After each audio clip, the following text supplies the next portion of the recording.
Cleanser না face wash কোনটি আপনার স্কিনের জন্য ভালো? তো জানি নিন দুটোই তো মুখ পরিষ্কার করতে কাজে লাগে, কিন্তু ক্লেনজার এবং ফেস ওয়াশের মধ্যে কোনটি আপনি বেছে নেবেন এবং কেন, সেটাই আজকে জানবো। তো hello beautifuls and hello handsome, welcome back to my channel মুনমুস বিউটিফুল। আজ থেকে আবার একটা নতুন ভিডিও নিয়ে। তো আজ তোমাদের সামনে নিয়ে চলে এসেছি ক্লেনজার এবং ফেস ওয়াশের মধ্যে দুটো ডিফারেন্স তোমরা কি করে বুঝবে এবং কিভাবে এই দুটো তোমরা ইউজ করবে। তো আজকের টপিক হচ্ছে সেটা। তো চলো বেশি দেরি না করে শুরু করে দেওয়া যাক ভিডিওটা। তো লেটস গেট স্টার্টেড।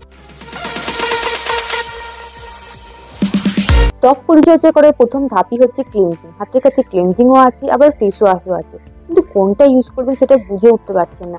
তো প্রথমে জেনে রাখতে হবে যে ক্লিনজিং কি এবং ফেস ওয়াশ কি, দুটোর মধ্যে তফাৎটা কোথায় সেটা আগে আমাদের জানতে হবে। তো বলে দিই তোমাদের, তো বলে দিই ক্লিনজারের কাজ কি। তো ক্লিনজারের নামই হচ্ছে তার পরিচয়। ক্লিনজার সাধারণত আমাদের কি করে, ক্লিনজার আমাদের মুখ থেকে ফাউন্ডেশন, পাউডার, আইলাইনার, লিপস্টিক, কাজল, ব্লাশ এই সমস্ত জিনিসকে তুলতে সাহায্য করে। তো প্রথমে আমরা কি করি, আমাদের ফেসের মধ্যে যে সমস্ত নোংরা, ধুলো, বালি, ময়লা এবং এই সমস্ত যে আমাদের মেকআপ থাকে সেগুলোকে আমরা হচ্ছে ক্লিনজার দিয়ে পরিষ্কার করি। সাধারণত কি করি আমরা, তুলোর মধ্যে সামান্য, ক্লিনজার মানে হচ্ছে লোশন, লোশনটাকে আমরা তুলোর মধ্যে নিয়ে আমাদের ফেসটাকে পরিষ্কার করি এবং ক্লিনজিং এভাবেই আমরা করে নিই। তো এভাবে আমরা স্কিনটাকে আমরা খুব ইজিলি পরিষ্কার করে ফেলতে পারি। আর ক্লিনজারের মধ্যে একটা সুবিধাও আছে, যখন আমরা রাস্তায় বেরোই তো ক্লিনজার যদি আমাদের সাথে থাকে, তো সাধারণত আমরা রাস্তার মধ্যে বেরিয়ে তো ফেস ওয়াশ করতে পারি না, আমাদের কাছে একটু জল না থাকতে পারে, কিন্তু ক্লিনজার থাকলে সামান্য তুলো দিয়ে আমরা মুখটা পরিষ্কার করে ফেলতে পারি খুব ইজিলি, খুব সহজেই। যদি আমাদের কোথাও যাওয়ার থাকে, অনেক যারা মেকআপ আর্টিস্ট থাকে তারা অনেক সময় কি করেন, যখন মেকআপ শুরু করার আগে ভালো করে স্কিনটাকে ক্লিনজিং করে নেন। স্কিনটা ক্লিনজিং করে নিলে স্কিনের মধ্যে যে সমস্ত নোংরা থাকে না সেগুলো খুব সহজেই ইজিলি পরিষ্কার হয়ে যায়। তো সেই কারণেই ক্লিনজার ইউজ করা হয়। এবং শীতকালেতে তোমরা সাধারণত ক্লিনজার ইউজ করতে পারো। তো ক্লিনজার যদি তোমরা ইউজ করো তোমাদের স্কিন খুব ভালো পরিষ্কার হবে। ক্লিনজারেরও কিন্তু আবার ভাগ আছে। যাদের ত্বক হচ্ছে শুষ্ক হয়, তৈলাক্ত হবে, ব্রণযুক্ত ত্বক হয়, তাদের জন্য আলাদা আলাদা ক্লিনজার আছে। তো ক্লিনজারেরও আমাদের বাছাই করেই কিনতে হবে। তো এটা হচ্ছে ক্লিনজারে সাধারণত এইভাবে ক্লিনজার কাজ করে। তো এটাই হচ্ছে ক্লিনজারের ভূমিকা।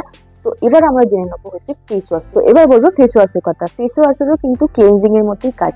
এটাও এক ধরনের ক্লিনজারই, কিন্তু এর মধ্যে ফেনা হয় আর এটা সাবানের থেকে একটু মৃদু হয়। তো ফেস ওয়াশের ক্লিনজারের থেকে ফেস ওয়াশ কিন্তু আর একটু ভালো, কেন ক্লিনজারে যে ধুলো ময়লা পরিষ্কার হয় না সেটা ফেস ওয়াশ দিয়ে পুরোপুরি পরিষ্কার হয়ে যায়। যেমন আমাদের স্কিনের যেহেতু এর মধ্যে ফেনা হয়, তো এর থেকে আমাদের কি হয়, নিজের যে ডার্ট, যে ধুলো, যে ময়লা থেকে থাকে সেগুলো না পরিষ্কার হয়ে যায়।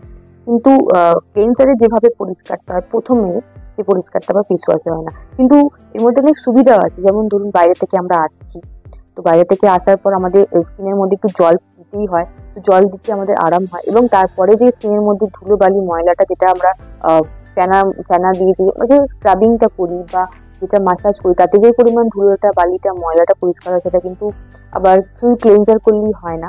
তো সেই কারণে ক্লিনজারেরও মানে ফেস ওয়াশেরও অনেক সুবিধা আছে। আর ফেস ওয়াশ আবার সাধারণত কি হয়, নানা রকম স্কিনের জন্য নানা রকম ফেস ওয়াশ ইউজ করতে হয়। এবং তৈলাক্ত স্কিন বা অয়েলি স্কিন যাদের আছে তাদের জন্য কিন্তু ফেস ওয়াশ আবার মাস্ট, কেন তাদের স্কিনে শুধুমাত্র ক্লিনজিং করলেই হয় না, তাদের স্কিনে অবশ্যই ফেস ওয়াশ ইউজ করতে হয়, নয়তো তাদের স্কিনটা আরো তেলতেলে হয়ে যাবে এবং স্কিনের মধ্যে নানা রকম ব্রণ, অ্যাকনে, পোন্স এইসব দেখা দিতে শুরু করবে। তো সেই কারণে তাদের স্কিনের জন্য ফেস ওয়াশটা মাস্ট। তো ক্লিনজিং এবং ফেস ওয়াশ এই দুটোই কিন্তু আমাদের দৈনন্দিন জীবনেতে খুবই দরকার।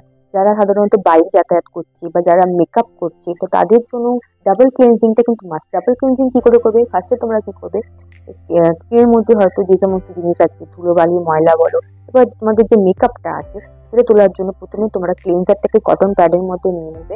তো নেওয়ার পর পুরো অল ওভার ফেসে তোমরা যে ডার্ট বা নোংরাগুলো আছে সেগুলো ভালো করে পরিষ্কার করবে। তারপরে তোমরা ইউজ করবে ফেস ওয়াশ তোমাদের স্কিন টাইপ অনুযায়ী, এবং তোমাদের স্কিন যদি সেন্সিটিভ হয় বা অ্যাকনি প্রোনস হয় সেগুলো তোমাদের ভালোভাবে দেখে শুনে সেই ফেস ওয়াশে তোমরা ইউজ করবে বা সেই ক্লিনজারই তোমরা ইউজ করবে।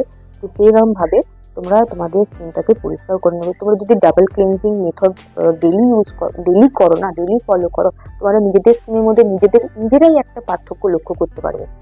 তো আমার মতে তোমরা যদি সারাদিনে যদি তোমরা ডাবল ক্লিনজিং মেথড একবার হলেও ট্রাই করো না, তোমরা ভালো রেজাল্ট পাবে। যারা বাইরে যাতায়াত করো তাদের জন্য আমি বলবো তারা ডাবল ক্লিনজিং মেথড অবশ্যই ট্রাই করো।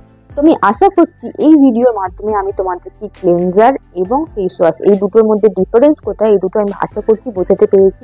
ক্লেনজার হচ্ছে ক্লেনজিং মিল্ক, আর ফেস ওয়াশ হচ্ছে ফেস ওয়াশ, যেটার মধ্যে ফেনা হয়, যেটা ইউজ করলে আসলে তো ফেনা হয় এবং মুখটা ক্লিন হয়। তো কোনটা কিভাবে তোমরা ইউজ করবে এবং কিভাবে তোমরা বেছে নেবে সেটা হচ্ছে তোমরা আশা করছি বুঝেই গেছো। তো আমি যে ধরনের ভিডিও তোমাদের সামনে নিয়ে আসি, আমি আশা করছি তোমাদের ভালোই লাগে। যদি তোমাদের ভালো লেগে থাকে তো অবশ্যই আমাকে কমেন্ট করে জানাবে। যদি খুব ভালো লেগে থাকে অবশ্যই আমার চ্যানেলটাকে সাবস্ক্রাইব করে নিয়ে যাতে এই ধরনের ভিডিও বা এই ধরনের আরো বিউটি শট তোমার যদি পছন্দ লাগে বা যদি চাও তোমরা আরো দেখতে, তো অবশ্যই আমার চ্যানেলটাকে সাবস্ক্রাইব করে দিও আর পাশে থাকা বেল আইকন বেলটা প্রেস করে দিও যাতে আমার সমস্ত ভিডিও নোটিফিকেশন সবার আগে তোমাদের কাছে পৌঁছে যায়। তো আমি চাই সবসময় যেগুলো আমি ইউজ করেছি বা যেগুলো আমার কাছে ভালো মনে হতো, আমি মনে করি যে আমার যারা ভিউয়ার্স আছে, আমার যারা বিউটিফুল ফ্রেন্ড আছে বা হ্যান্ডসাম যারা ফ্রেন্ড আছে, যারা তাদের যাতে একটু হলেও হেল্প হয়, তো সেই কাজটাই আমি মানে সেই জিনিসটাই তোমাদের সামনে নিয়ে আসি।